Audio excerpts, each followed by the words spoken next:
Ted's parent died when he was 10 years old. Since then, he lived at his uncle's place.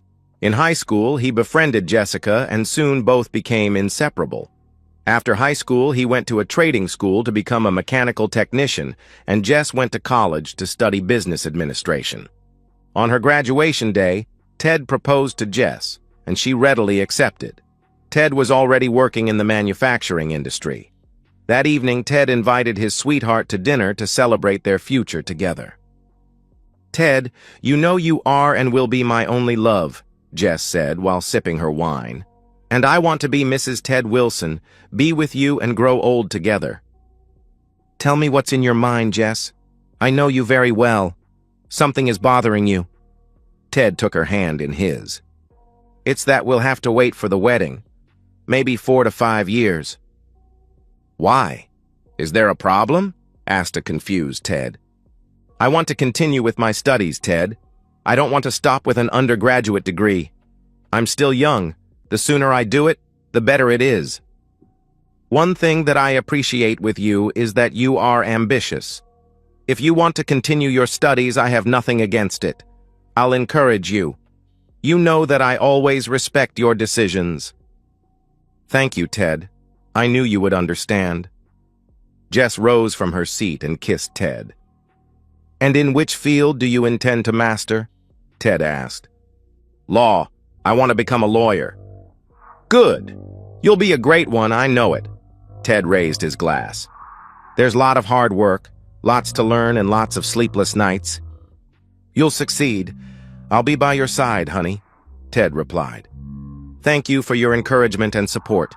I love you, Ted." Jess inhaled deeply. "And there is also lots of money involved. I already took a student loan for my undergraduate program, as you know. I will have to work and study at the same time. Life won't be easy." "Life won't be easy when you're alone." Ted stroked her cheek. "I have a suggestion." "What is it?" Jess frowned. "Why don't we get married right away?" Ted held both of her hands. "I'll work. You don't need to. I'll look after you. I'll give you your space. I won't interfere in your studies.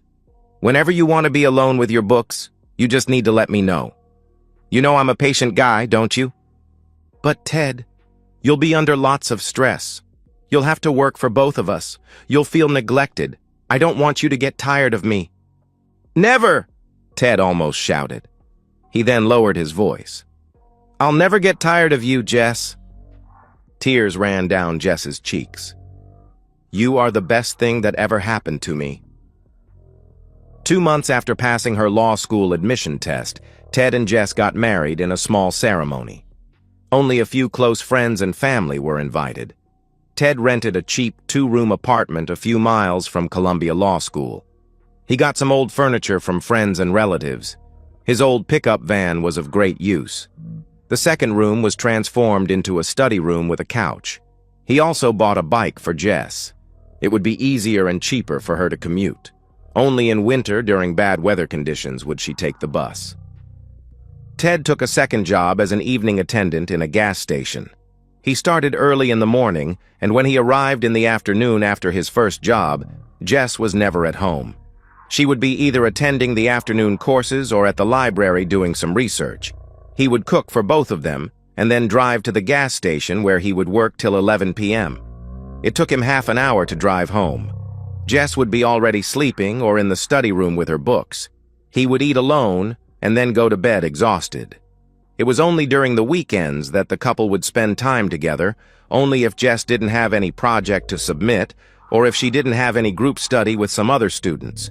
When Jess's second year of law school started, she was working a couple of hours per week with supervising attorneys, and she participated in weekly seminars. As she opted for criminal law, she was spending most of her free afternoons and evenings at the police station attending and observing interrogations behind the one-way mirrors.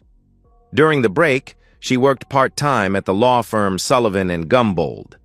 As time went by, the couple would hardly spend any time together. Both knew that they were either working or studying hard for their future.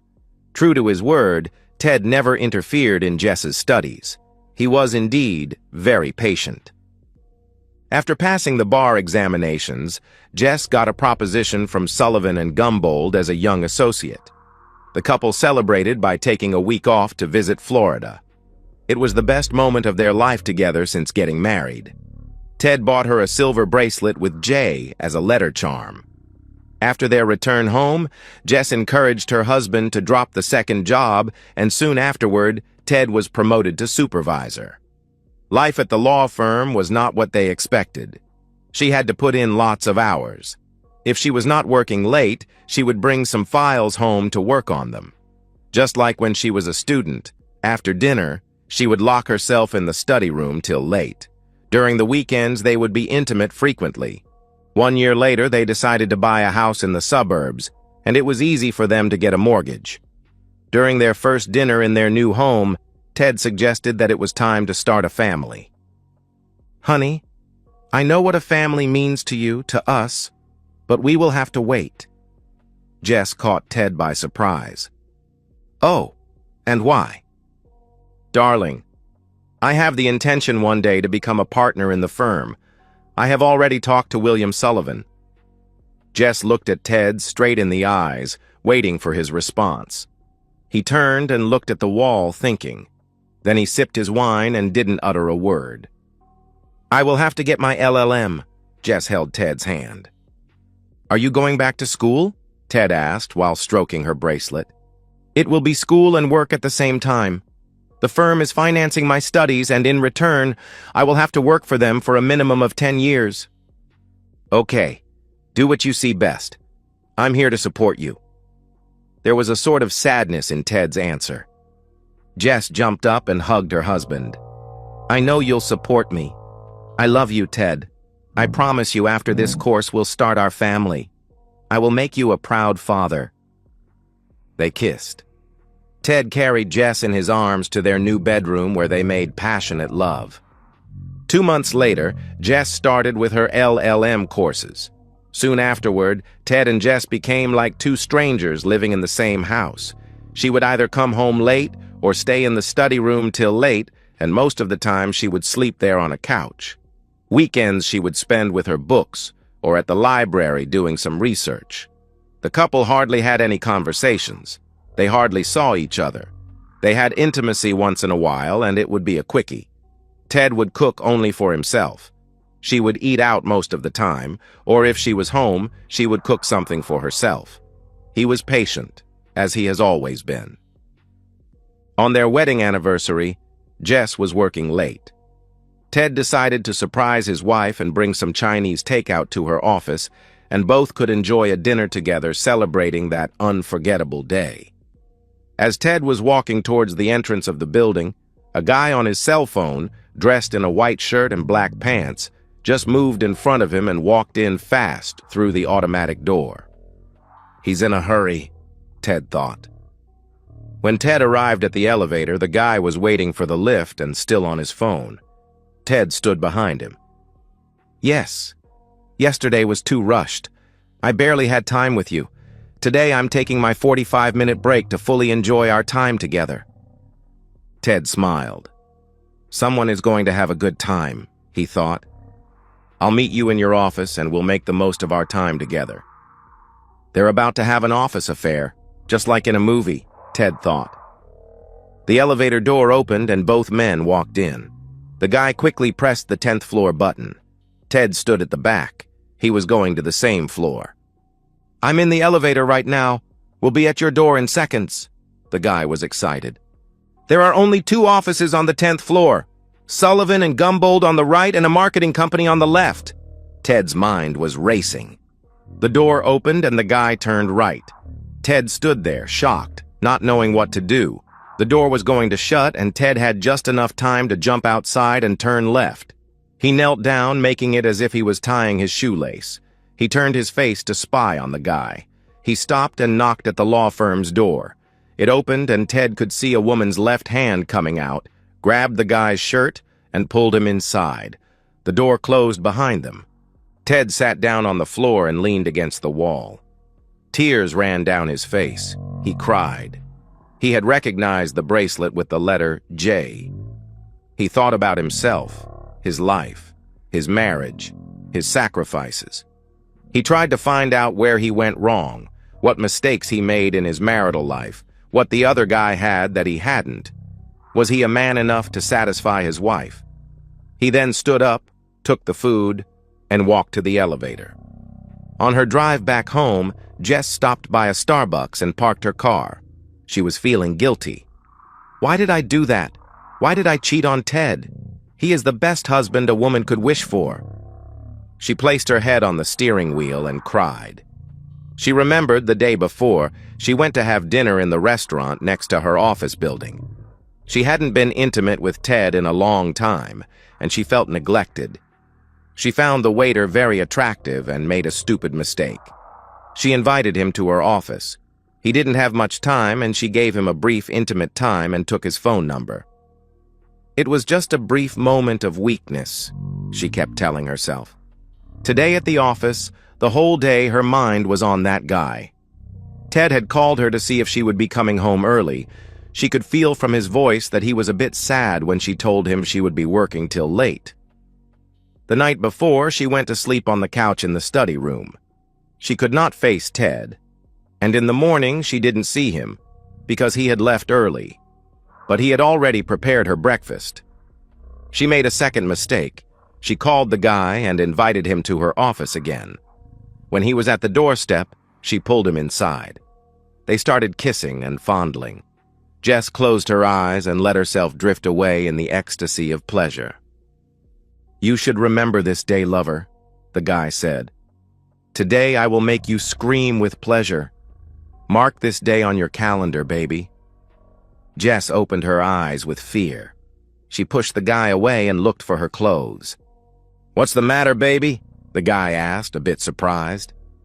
"You should go now. I forgot that I have dinner with my husband." Jess rushed to her desk and took her phone. She pressed on speed dial while putting on her clothes. "You can at least give me the same thing like yesterday?" "I'll call you tomorrow. Leave now," Jess ordered him. "But..." The guy didn't have time to finish his sentence as Jess walked to the door and opened it with the phone still in her ear. The guy just shook his head and walked to the door. Jess put a finger to her lips for him to stay quiet. "I'll call you tomorrow," he whispered. Jess nodded and closed the door behind him. "Please pick up the phone, Ted," Jess said to herself. It went to voicemail. "I'm sorry, Ted. I forgot completely about our wedding anniversary. I'm coming home now and we'll go out for dinner. Please wait for me. I love you." Jess left a message with a trembling voice. Jess dried her tears and put the engine on. All the way home, she cursed herself. She parked her car in the garage. Ted's van was not there. "He has not arrived yet," Jess told herself. "I have time to take a shower and clean myself of all those stupidities." She walked into the house. "I'll be the best wife in the world. I will never let my body think for me anymore. I will give him the child he had been looking for. We'll start a family even if I have to drop out of the LLM. I will stop working till late. I will be a responsible mom." Jess walked up the stairs to her room. "I will need to live with my cheating till I die. I will see a shrink to get all these feelings out of me. I will be a good wife. I love Ted and will never hurt him. I will give him everything that I can. He will have me anytime he wants. I will let him know that I'm coming off the pill. This will be my anniversary gift." She walked directly to the bathroom, got naked, and went under the running water.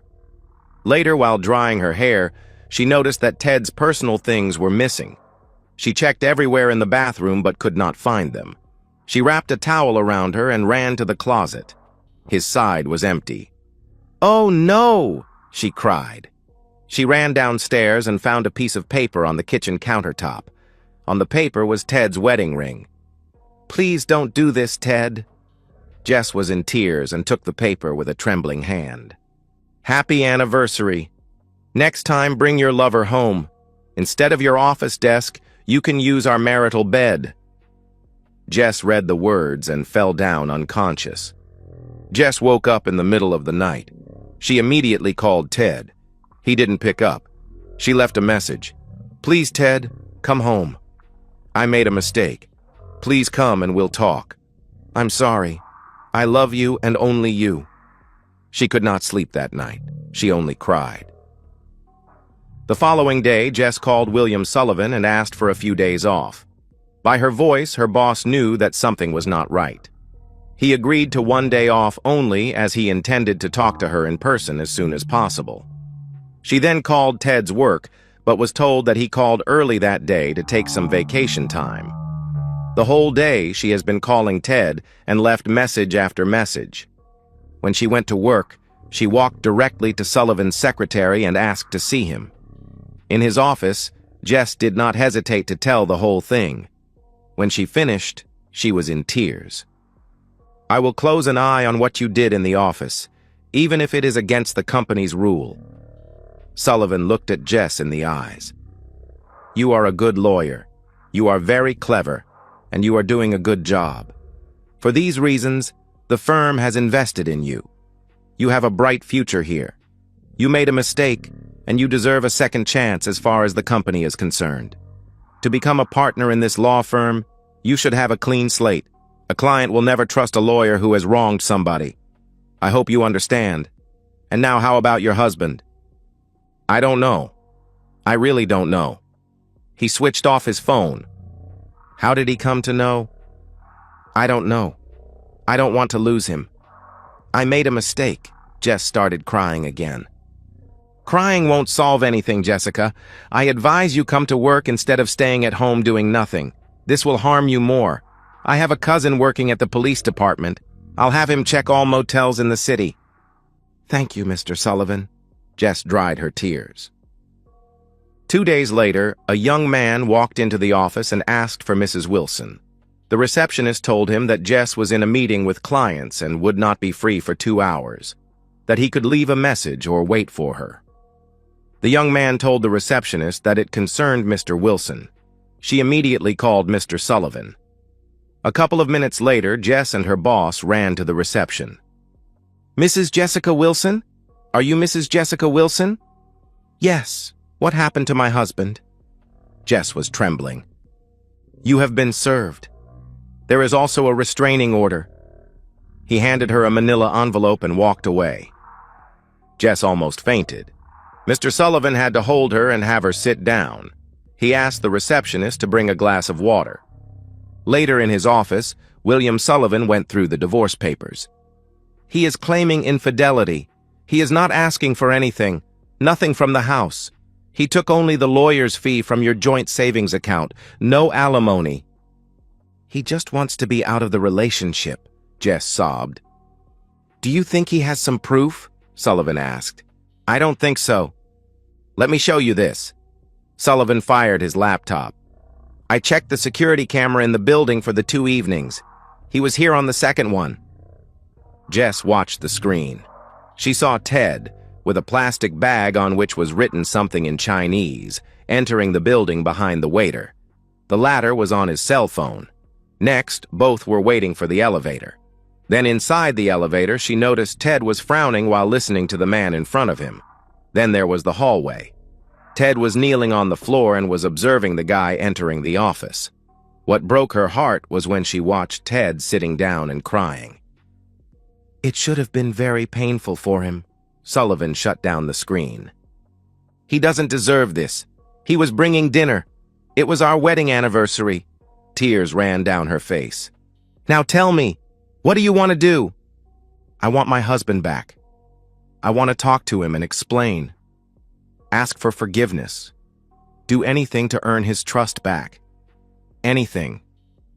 But he doesn't want to meet you. Can't I meet him at his lawyer's office? Jess asked. First, we will represent you. I will personally put all my effort into your case. Thank you, Mr. Sullivan, Jess replied. The attorney representing him, Derek Wong, is a novice, freshly out of school. He looked for the cheapest one, I believe. There was sadness in Jess's voice. We know how to fight this young man. At the same time, he will learn a lot. And I'll see if we can get Judge O'Hara presiding this case. How? Jess asked. I have some connections. This judge never settles for divorce. He is a true Christian and always sends the couples to counseling. I'll see that he gives the maximum number of sessions. You'll then have all your time to talk to your husband and convince him to come back home. Can we get this Derek Wong to fix a meeting in the meantime? I want to talk to Ted as soon as possible, Jess answered. Sullivan took the card, pinned in the divorce documents, and dialed a number. Good morning. May I speak with Mr. Derek Wong, please? This is William Sullivan from Sullivan and Gumbold. He winked at Jess while waiting on the phone. Oh, hi, Mr. Wong. Our firm is representing Mrs. Jessica Wilson in the case of Wilson versus Wilson. Our client would like to have a meeting with Mr. Wilson at your office and... He listened for a while. Okay, Mr. Wong, no problem. My client will fight this divorce case. We will meet in court. Thank you and have a nice day. He hung up. What happened? Jess seemed worried. Your husband has already informed his attorney that there will be no meeting with you. Did your cousin find out where Ted is staying? Jess asked. He is not at any motel. He inquired discreetly and he believed that your husband is staying at one of his colleagues' place. But Jessica, don't try to meet him. He has a restraining order. Don't do anything foolish which will backfire. Jess nodded with pain. During the following weeks, it was very difficult for Jess to be without her husband. She missed him a lot.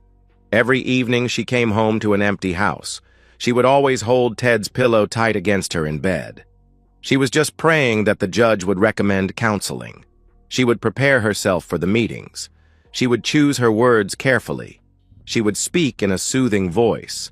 And above all, she would accept her mistake. The case was heard after 3 months. All parties were present in the courtroom and Judge O'Hara was presiding. On one side was Jess with a couple of his colleagues, including William, and on the other was Ted with his young attorney. He never turned his head in her direction, but her eyes were only on him. She wanted to run to Ted and hug him, kiss him, and tell him that she loved only him. By the way, the case was being handled by the judge. Ted knew that he would not be a single man soon. Finally, the judge proposed 20 counseling sessions and would make decisions after receiving a report from the counselor. Jess and her group were overjoyed. Your Honor, Derek Wong stood up and addressed to the judge. Before you hit the gavel and give your rulings, my client has something to say. Everyone was quiet and all eyes were on Ted. We'll hear what you have to say, Mr. Wilson, but don't take much time. The judge looked at Ted. Thank you, Your Honor. Ted stood up and fixed the judge in the eyes. I am making the decision to stay married. I'm no more looking for a divorce. This is the best decision you could make, the judge said. Both of you should sit down and settle any misunderstandings and live happily. He scanned the courtroom. Case closed. He hit the gavel. Jess sprang with joy and rushed towards Ted. For the first time, he turned his head towards her. He had an angry face. He raised his hand and motioned her to stop. Your Honor, Ted addressed to the judge, I have 2 legal questions. Mr. Wilson, there is no divorce case. Take your wife home and see how both of you can build up your future. For any legal matters, please refer to your attorney. I just wanted to know if there is any law in this state or country that compels me to stay under the same roof with my cheating wife. And second, if I will be prosecuted if I don't have intimacy with her. Mr. Wilson, the judge was irritated. Spouses are meant to stay together and intimacy forms part of their life. Jess sat down on the nearest chair, shook her head, and started to cry. William Sullivan approached her and put his hand on her shoulder. You can leave your wife right now and move anywhere in the world, and there is no law which can stop you. You have no kid to worry about. Your wife's salary is more than yours. No need to worry about her either. Derek Wong smiled at Ted. I'm thinking about Alaska or the South. Ted almost yelled, turned around, and left. Jess ran after him. In the hallway, she stopped him by grabbing his hand. He pushed her away and continued to walk. Please, Ted, don't do this. It was a mistake, a stupid mistake. I'm really sorry. I love you, Ted, and only you. Please give me another chance. I beg you, Ted. Ted didn't respond and looked straight in front of him. Jess followed him. We can put everything behind us. I know you love me, Ted, or else you won't be that angry with me. It was a moment of weakness. Please forgive me. Let's go home. I'll change careers if need be. I will see that we spend more time together. We'll start our family. I will be the best wife. I promise. Ted turned around angrily. Promise. You made one at the altar, remember? And now a second one. Then there will be a third and so on. I don't trust you, Jessica, Ted yelled. Am I angry? Yes, I am, but with myself because I am the one who made a mistake, not you. I should not have fallen in love with you. No, don't say that, Jess pleaded while trying to hold Ted's face with her hands. He removed her hands with anger. I should not have proposed to you. Or when you mentioned your plan to become a lawyer, I should have turned around and ran away. Jess fell to her knees, grabbed his legs, and held on. Please, Ted, don't do this. Please. You disrespected me. Till now I have been asking myself, where did I go wrong for you to seek other men? It was nothing to do with you. It was me, Jess cried. If you really love me, you will forgive me and come home. If you really love me, Ted bent down to face Jess, you will let me go. Ted pulled away from her grasp and walked away, leaving a crying Jess sitting on the floor. Outside, Ted walked to his van. Alaska or the South, he asked himself. I will need to toss a coin. And so, we've reached the end of today's story. Was it what you expected, or did it take a twist you didn't see coming? I'm curious to hear your thoughts. Share them in the comments below, and let's get a conversation going. If this story kept you hooked, make sure to hit that like button. And if you're new here or just haven't subscribed yet, now's the perfect time to join our community. I bring you fresh, captivating stories every day, so click that subscribe button and turn on notifications so you never miss out. Thanks for watching, and I'll see you in the next one.